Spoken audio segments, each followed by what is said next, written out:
안녕하세요. 슬기로운 스테이블 코인 생활에 오신 걸 환영해요. 안녕하세요. 오늘은 정말 좀 흥미로운 주제를 가져왔어요. 우리가 너무 당연하게 생각했던 그 스테이블 코인의 개념을 완전히 뒤집는 그런 이야기인데요. 네, 만약에 여러분이 가진 디지털 달러가 그냥 은행 예금처럼 가만히 지갑에만 둬도 알아서 이자를 벌어온다면 어떠실 것 같아요? 잠자는 돈이 일하는 돈이 되는 건데 마다할 사람이 없겠죠. 바로 그겁니다. 최근에 오픈이덴이라는 프로젝트가 솔라나에서 CUSDO라는 상품을 런칭하면서 이 아이디어를 현실로 만들고 있어요. 네, 맞아요. 그래서 오늘 저희가 파헤쳐볼 핵심 질문은 바로 이거예요. 어떻게 현실 세계의 미국 국채 금리가 블록체인 위에 스테이블 코인 안으로 들어올 수 있는가?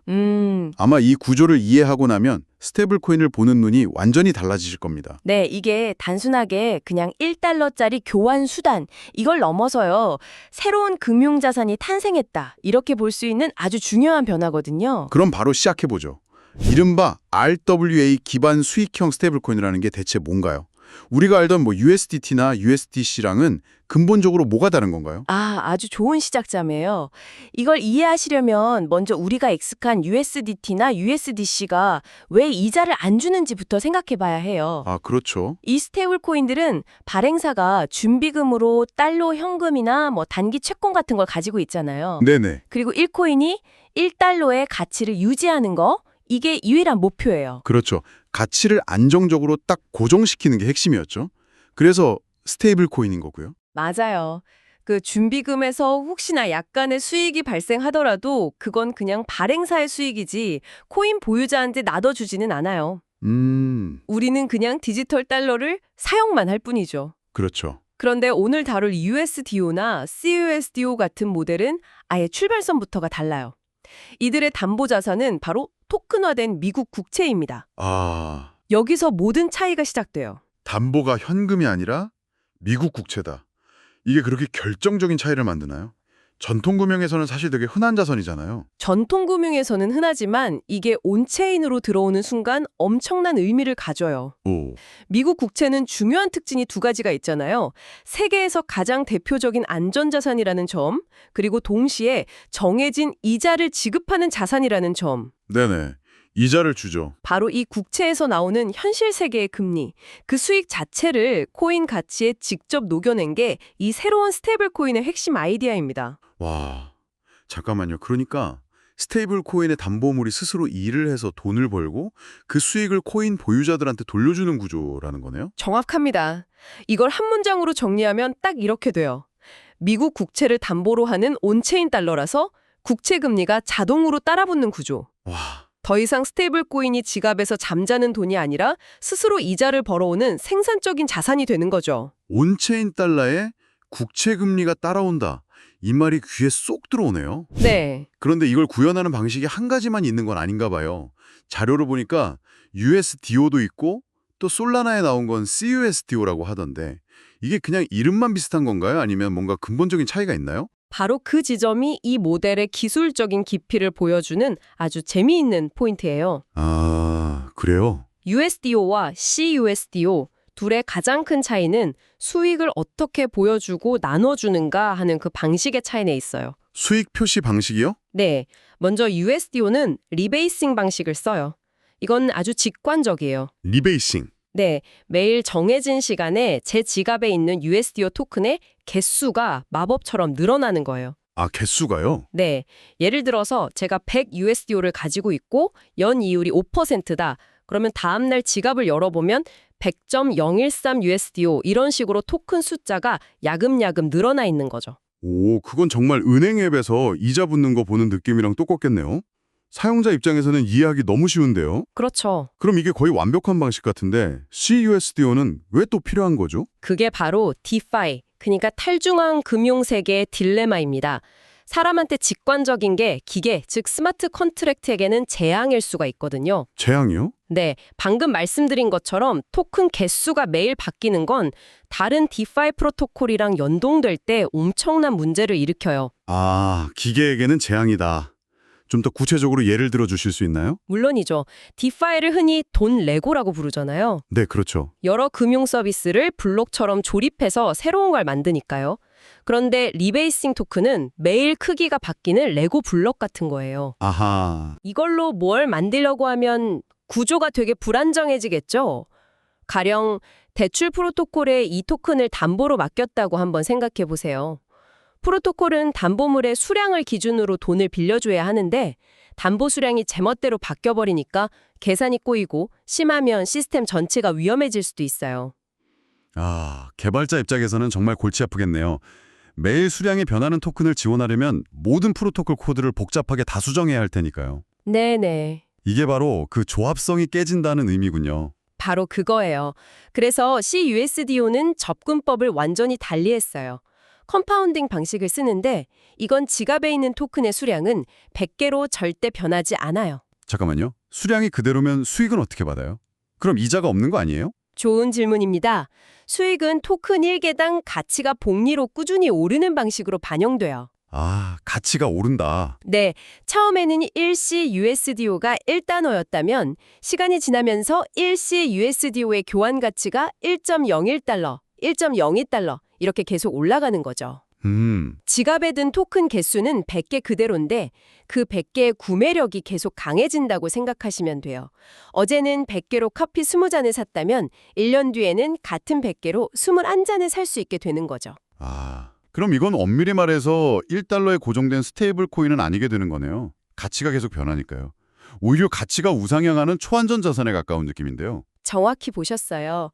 그래서 CUSDO는 결제용이라기보다는 가치 저장 및 담보용 자산으로 설계된 거예요. 토큰 수량이 고정되어 있으니 어떤 디파이 프로토콜이든 이걸 가져다가 안정적인 레고 블록으로 쓸 수 있는 거죠. 그래서 CUSDO는 디파이 생태계와의 조합성을 극대화한 버전이다 이렇게 볼 수 있습니다. 이제야 그림이 명확해지네요. USDO는 사용자에게 직관적인 경험을 주는 데 초점을 맞췄고 CUSDO는 디파이라는 그 거대한 기계 안에서 부품으로 잘 돌아가도록 설계된 거군요. 네, 목적 자체가 다른 거죠. 와, 이야기를 듣다 보니 이게 단순히 이자 주는 스테이블 코인 하나 나온 것 이상의 파급력이 있겠다는 생각이 강하게 되는데요. 이게 왜 시장 구조의 변화라고까지 불리는 건가요? 네, 그게 오늘 논의의 가장 중요한 부분입니다. 이 RWA 기반 수익형 스테이블 코인이 정말 무서운 이유는 이게 사실상 온체인의 기준금리 역할을 하게 됐기 때문이에요. 온체인의 기준금리라 마치 전통금융에서 미국 국채 수익률을 무염 수익률이라고 부르는 것과 같은 맥락인가요? 완벽한 비유입니다. 전통금융에서는 모든 투자의 시작점이 바로 이 무염 수익률이죠. 네. 예를 들어서 국채금리가 연 5%인데 어떤 투자 상품이 연 7% 수익을 기대한다. 그러면 우리는 저 상품은 국채보다 2%의 추가 위험, 리스크 프리미엄을 감수하는구나 이렇게 본능적으로 판단하잖아요. 그렇죠. 모든 자산 가치를 재는 절대 기준점이 있는 셈이죠. 맞아요. 그런데 지금까지 디파이 생태계에는 이런 신뢰할 수 있는 기준점이 없었어요. 디파이에서 주는 이자율은 너무 변동성도 크고 리스크도 불분명했죠. 네, 그랬죠. 그런데 이제 미국 국채 수익률이라는 가장 공신력 있는 현실 세계의 금리가 온체인으로 그대로 들어온 겁니다.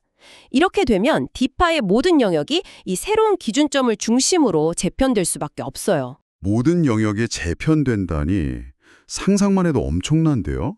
예를 들어 가장 기본적인 대출 시장은 어떻게 바뀔까요? 대출 시장의 패러다임 자체가 바뀔 수 있어요.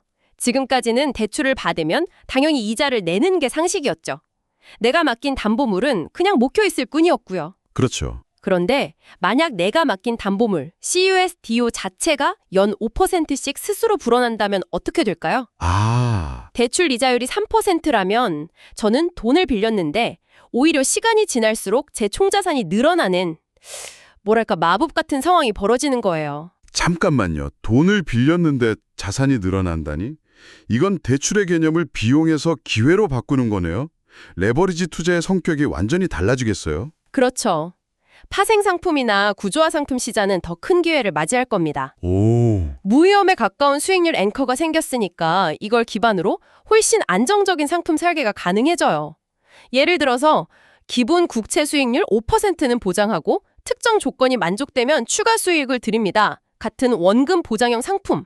이걸 만들기가 훨씬 쉬워지죠. 와. 변동성 큰 암호화폐 시장에서 투자자들이 그토록 원했던 안정적인 중위험 중수익 상품들이 쏟아져 나올 수 있는 토대가 마련되는 겁니다. 자산운용, 소위 말하는 돈 굴리는 전략들도 훨씬 정교해지겠네요. 당연하죠. 가장 기본적이면서도 강력한 전략이 생기는 거니까요.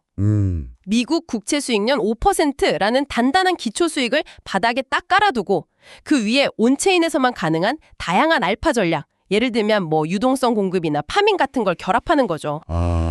기본 국채 수익 더하기 알파 전략, 포트폴리오가 뉴노멀이 될 수 있습니다. 들어보니까 이건 단순히 스테이블 코인 시장이 좀 커졌다, 이런 차원의 이야기가 절대 아니네요. 맞습니다. 이건 스테이블 코인이 단순 결제 수단을 넘어서 온체인 채권 시장이자 온체인 머니마켓 레이어로 진화하는 과정이에요. 블록체인이라는 땅 위에 새로운 금융 인프라가 한층 더 깔리는 그런 구조적인 변화로 봐야 합니다. 정말 혁신적인 모델이라는 건 이제 확실히 알겠습니다. 그런데 항상 그렇듯이 빛이 강하면 그림자도 짙잖아요. 네, 맞아요. 특히 현실 세계 자산과 얽히는 순간 온체인의 기술만으로는 해결할 수 없는 새로운 위험들이 생길 것 같은데요. 네, 그 점을 반드시 짚고 넘어가야 합니다. 좋은 이야기만 듣고 섣불리 뛰어드는 건 절대 금물입니다. 특히 RWA 상품은 오프체인, 그러니까 현실 세계의 법과 신뢰 문제와 깊이 얽혀 있기 때문에 온체인 데이터만 봐서는 안 되고 반드시 3가지 체크 포인트를 함께 확인해야 해요. 투자하기 전에 반드시 확인해야 할 3가지 체크 포인트, 꼭 기억해둬야겠네요. 첫 번째는 뭔가요? 첫 번째는 상환 및 환매 경로예요. 가장 원초적인 질문이죠. 그래서 내가 가진 이 토큰 진짜 달러로 바꿀 수 있긴 한 거야? 하는 문제예요. 그렇죠. 제일 중요하죠. 토큰 가격이 1달러 근처에서 거래된다고 해도 내가 원할 때 실제 달러나 USDC 같은 자산으로 바꿀 수 있는 공식적인 창구가 없다면 그 가치는 그냥 신기루에 불과할 수 있어요. 오픈에든의 CUSDO 같은 경우는 이 경로가 명확하게 있나요? 공식 문세상으로는 신원인증, KYC를 통과한 적격 투자자에 한해서 USDC로 상환할 수 있는 경로를 안내하고 있어요. 두 번째는 수탁, 즉 커스터디 및 법적 구조예요. 사실 RWA의 진짜 핵심 리스크는 블록체인 위가 아니라요, 그 담보물인 미국 국채를 누가, 어떻게, 어떤 법적 보호 아래에서 보관하고 있는지에 있어요. 눈에 보이지 않는 오프체인 구조가 훨씬 더 중요합니다. 만약에 그 국채를 보관하는 회사가 파산하거나 횡령 같은 사고를 치면 온체인 토큰은 그냥 데이터 쪼가리가 될 수도 있다는 말씀이시군요. 정확합니다. 그래서 오픈이 된 같은 프로젝트들이 빗고나 코인베이스 프라임처럼 미국 정부의 공인을 받은 적격 수탁 기관에 자산을 보관하고 있다는 점을 그토록 강조하는 거예요. 이건 단순한 마케팅 문구가 아니라 만에 하나 발생할 수 있는 파산이나 법적 분쟁으로부터 자산을 보호하기 위한 최소한의 안전장치인 셈이죠. 이 수탁 구조가 얼마나 튼튼한지 꼼꼼히 따져보는 게 매우 중요합니다. 마지막 3번째 체크 포인트도 알려주시죠. 세 번째는 유동성 및 디패깅 리스크입니다. 이건 모든 스테이블 코인이 가진 고질적인 문제이기도 해요. 그렇죠. 담보가 아무리 튼튼하게 미국 국채로 받쳐주고 있더라도 시장에서 이 토큰을 사고 파는 유동성 풀의 깊이가 얕으면 단기적으로 가격이 무너질 수 있어요. 담보 가치와 시장 가격이 따로 놀 수 있다는 거군요. 누군가 대규모 물량을 시장에 확 던졌을 때 그걸 받아줄 매수세가 부족하면 가격이 일시적으로 1달러 아래로 크게 떨어지는 디패깅이 발생해요. 아무리 나중에 담보 가치로 회복될 거라고 믿어도 당장 눈앞에서 가격이 폭락하면 공포에 질려서 투매에 동참하게 될 수 있죠. 네. 그래서 담보의 퀄리티뿐만 아니라 이 토큰이 주요 거래소나 디파이에서 얼마나 풍부한 유동성으로 거래되고 있는지도 반드시 함께 살펴봐야 합니다. 상환 경로, 수탁 구조, 그리고 시장 유동성. RWA 상승을 볼 때 이 3가지는 꼭 기억해야겠네요. 네. 오늘 정말 깊이 있는 이야기를 나눴는데요. 마지막으로 이 모든 논의의 핵심을 한 번 더 정리해 주실 수 있을까요? 네. 오늘 이야기의 결론은 이것 하나입니다. RWA, 즉 토큰화된 미국 국채 수익이 스테이블 코인이라는 그릇 안으로 들어오는 순간 온체인 달러는 더 이상 단순한 결제용 자산이 아니게 됩니다. 네. 그 자체로 금리가 내장된 기본 담보 자산으로 역할과 위상이 완전히 바뀌게 된다는 것. 그리고 이것은 디파이 시장 전체의 판을 바꿀 수 있는 거대한 변화의 시작점이라는 겁니다. 네. 명쾌한 정리 감사해요. 이 변화가 앞으로 어떤 새로운 혁신들을 만들어낼지 정말 기대가 되네요. 자, 오늘 저희가 준비한 이야기는 여기까지입니다. 오늘 내용이 여러분의 슬기로운 스테이블 코인 생활에 큰 도움이 되셨기를 바랍니다. 오늘 이야기를 들으시고 이런 질문을 스스로에게 던져보시는 것도 좋을 것 같아요. 어떤 거죠? 만약 현실 세계의 무위험 수익률이 온체인의 표준이 된다면 지금까지 순수하게 크립토 네이티브 전략만으로 위험하게 수익을 내던 기존의 디파이 프로토콜들은 앞으로 어떤 선택을 하게 될까요? 이 새로운 기준과 경쟁해야 할까요? 아니면 적극적으로 이걸 받아들여 통합하는 길을 가게 될까요? 아마 그 갈림길에서 또 다른 혁신이 시작될지도 모릅니다. 정말 중요한 질문이네요. 청취자 여러분도 한번 고민해 보시면 좋겠습니다. 오늘 이야기가 여러분의 스테이블 코인에 대한 시야를 넓히는 데 도움이 되셨기를 바랍니다. 구독과 좋아요, 알림 설정으로 저희의 여정에 함께해 주세요. 감사합니다. 감사합니다.